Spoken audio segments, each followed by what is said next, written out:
Oh my gosh, oh, there it is. Oh, bro. Oh, you got hold on. I'm gonna go get my. I gotta go get my shake, but I have the best, and I shit you not, and I say a bad word, but I kid you not. I have the best Brodie story. It doesn't include Whataburger. It's a completely separate story. It goes back to maybe 2013. But I'll tell the story as soon as I get my protein shake. So give me 2 minutes. So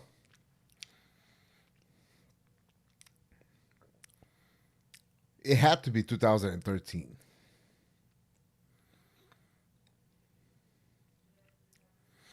2013 SummerSlam,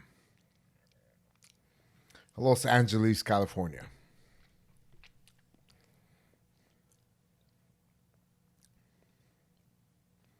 Um, we are at a developmental, and we're going to SummerSlam to work Access. Access 2013 was outside of Staples Center. Um, I'm just trying to give you a quick rundown of how everything went down. So it's outside of Staples Center. If you're not familiar, August or something in LA, it's really, really warm outside. My current gimmick was I was still working, I was just began to work barefooted and breaking boards. I came up with the idea. I had just ankle tape, and I'll have a board, a 2x4 that I would get from Home Depot, and I'll write the name of the opponent on it. And then before the match, I would make a little ceremony, and I'll break the board with my opponent name on it. It's an intimidation factor that I thought it was pretty cool, and also nobody else was doing it at the time, or still has nobody done. So I thought it was a cool little thing until I was told not to do it anymore, which I did not care because I did not care. It saved me a lot of hustle. Um, so 2013 SummerSlam, we work outside, um, and it's really hot. I can't. It's a tag match. It's not me and Brody. It's me and somebody else, and I can't even stand on the apron. That's how hot it is. My feet are burning. My feet are absolutely burning standing on the apron because it's so freaking from the sun that beats it all day. And it was really, really, really, it was really, oh my gosh, it was a terrible experience. But, anyways, so I got to room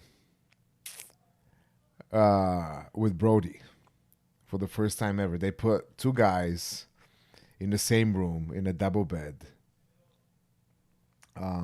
So we stayed together. You know, when you're developmental, that's what happens.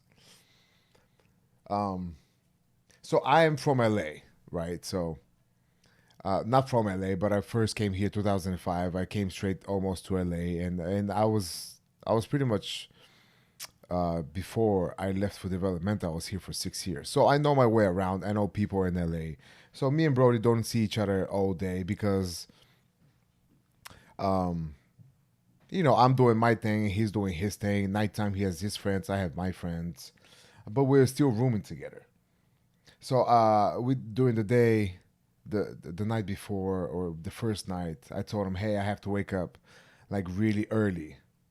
Um, like I have to wake up at 6 a.m. So I have because I had to go to Home Depot. I had to get a taxi to get to Home Depot to buy my 2x4s because we have a show later on. I have to buy two by fours because I have two matches later on the day, and I have two opponents which I have to break. So I told him that. He's like, cool. He's like, oh, I'm going to. I think it was a PWG show or some kind of a show, some kind of an indie show that he was going to see that same night before that. And I was like, cool, man. If I'm there, whatever, I'll come back. If not, sleep, whatever. Do your thing. Um, so I came home. I went somewhere, came to the room, And then Brodie, he was at the show. I knew Brodie was going to be at the show. I didn't even think twice. But then I got led to my room as well. I think I went to a Knox Pro show. I watched Knox Pro matches, Rikishi, Gangrel, Dave, Reno. Everybody was there, and they were running a show at the same time. So it was great for me to go and visit them and just talk and see how the show was going, say my hellos. I think even I did a running maybe or something. I don't know. And then I came back to the hotel, and it's already maybe like 1 o'clock. It's late.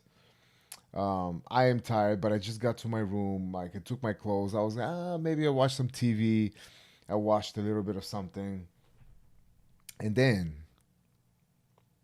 I hear the door cracks. So I have already turned off the lights. I think only the TV was on, maybe very low volume, because I'm getting ready to go to sleep. All of a sudden, I hear noises outside.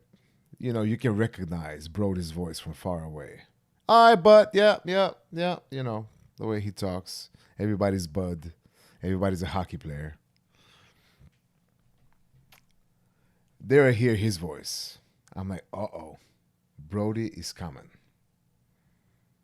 But now I don't want to just to greet Brodie. Hey, bud, tell me all about your night. Like, I don't want to do that. So I said to myself, I am going to scare Brodie. I am going to scare him so bad, he is not going to be able to fall asleep all night.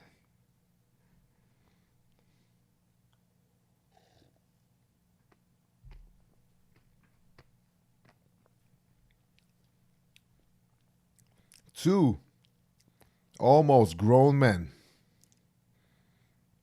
They wrestle. They came home late. Now one grown man decides to scare another grown man.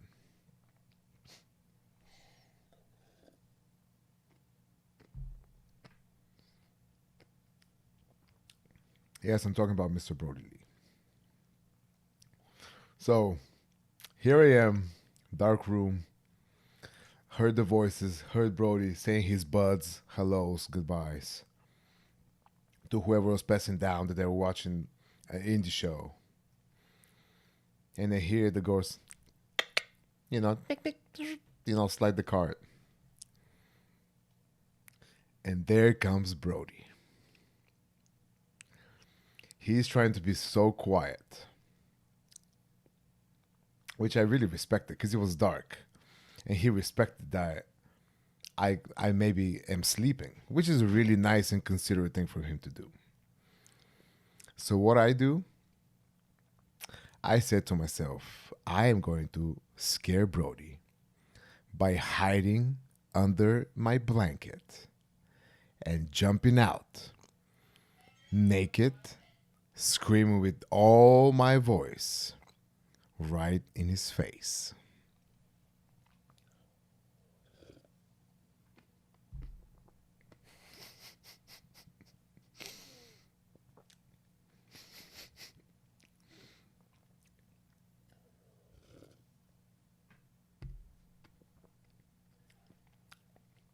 So,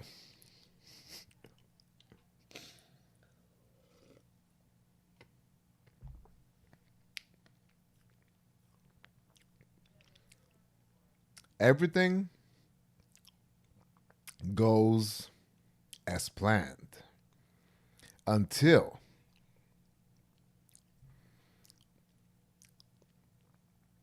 I hide under the blanket. It's dark. Brodie, instead of deciding going straight to the room, he decides to make a pit stop in the bathroom. It's understandable. The man was in the show. I'm sure they don't have many great restrooms there. Maybe he had a couple of brewskis. Who knows? The man may be thirsty. He had to pee. He had to do whatever he had to do. It is great. Man has needs, and I understand that. I did not calculate that maneuver in my plan. I did not draw it out, but I said, "Hey, Miro, you're a grown man. You're about to scare another grown man. I know you're excited, but I feel like you should be able to wait for another 5 minutes until he gets out of that bathroom." So I said to him, I said, "Hey, I'm gonna wait for him."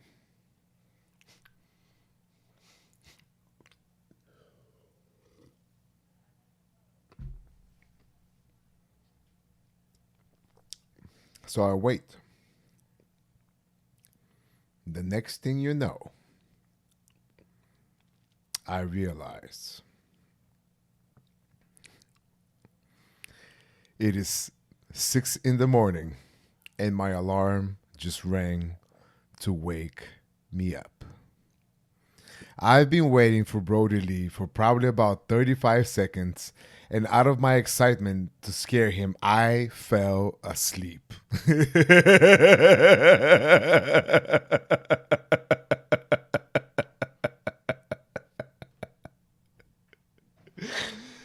Oh man, I tell you, man.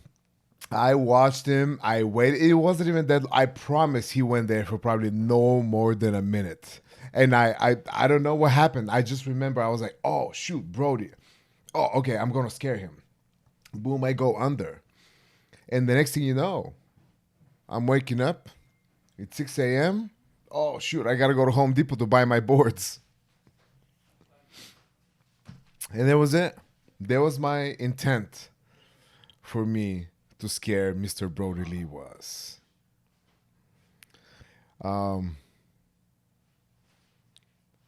Yeah, he does know. Yeah, absolutely he knows. I told him the story the next day. I'm like, Brodie, you wouldn't believe it. He's like, what? I'm like, Brodie, you would not believe this. And I tell him. Because it was unbelievable. I never, it doesn't matter how much I would have ran that scenario. The last thing I would have thought is if I would have hid under my blanket, I was going to fall asleep.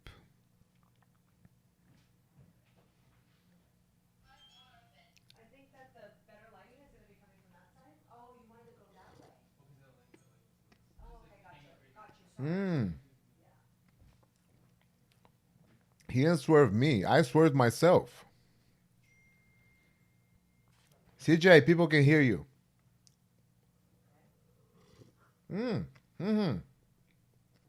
CJ, come say hi. You look so pretty. Okay. She's doing a photo shoot. She's really busy. She said, go to hell. No, she didn't say that. She didn't say that. She didn't say that. But she looks very pretty, though. She's got like 17 beautiful outfits, going out there, taking pictures under the sun. Like she's America's next top model.